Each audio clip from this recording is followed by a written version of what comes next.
शराब कैसे छोड़े।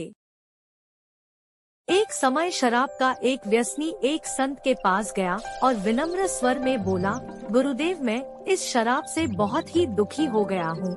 इसकी वजह से मेरा घर बर्बाद हो रहा है, मेरे बच्चे भूखे मर रहे हैं, किंतु मैं शराब के बगैर नहीं रह पाता।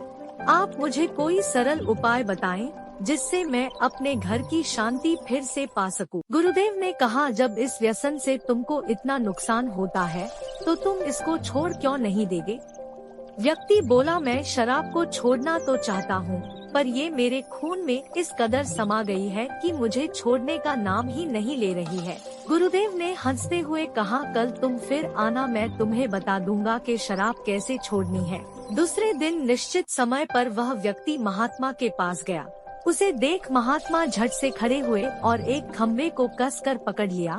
उस व्यक्ति ने महात्मा को इस दशा में देखा तो कुछ समय तो वह मौन खड़ा रहा, पर जब काफी देर के बाद महात्मा जी ने खम्भे को नहीं छोड़ा तो उससे रहा नहीं गया और पूछ बैठा कि गुरुदेव, आपने व्यर्थ इस खम्भे को क्यों पकड़ रखा है।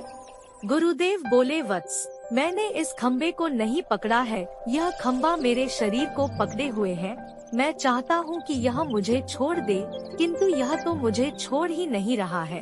उस व्यक्ति को अचंभा हुआ। वह बोला, गुरुदेव, मैं शराब पीता हूँ पर मूर्ख नहीं हूँ।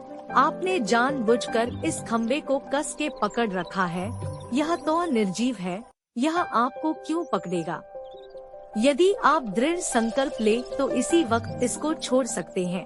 गुरुदेव बोले, नादान मनुष्य, यही बात तो मैं तुम्हें समझाना चाहता हूँ कि जिस तरह मुझे खम्बे ने नहीं बल्कि मैंने ही उसे पकड़ रखा था, उसी तरह इस शराब ने तुम्हें नहीं पकड़ा है, बल्कि सच तो यह है कि तुमने ही शराब को पकड़ रखा है। तुम कह रहे थे कि यह शराब मुझे नहीं छोड़ रही है, जबकि सत्य यह है कि तुम अपने मन में यह दृढ़ निश्चय कर लो कि मुझे व्यसना का त्याग अभी कर देना है, तो इसी वक्त तुम्हारी शराब पीने की आदत छूट जाएगी।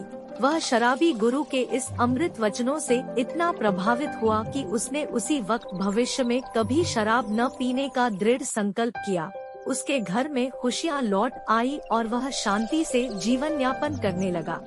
कहानी से सीख। इस कहानी से हमें यह शिक्षा मिलती है कि जीवन में कोई भी व्यसन ऐसा नहीं है जिसे एक बार ग्रहण किए जाने के बाद छोड़ा न जा सके। अगर मनुष्य चाहे तो बड़ी से बड़ी बुराई का त्याग कर सकता है। धन्यवाद।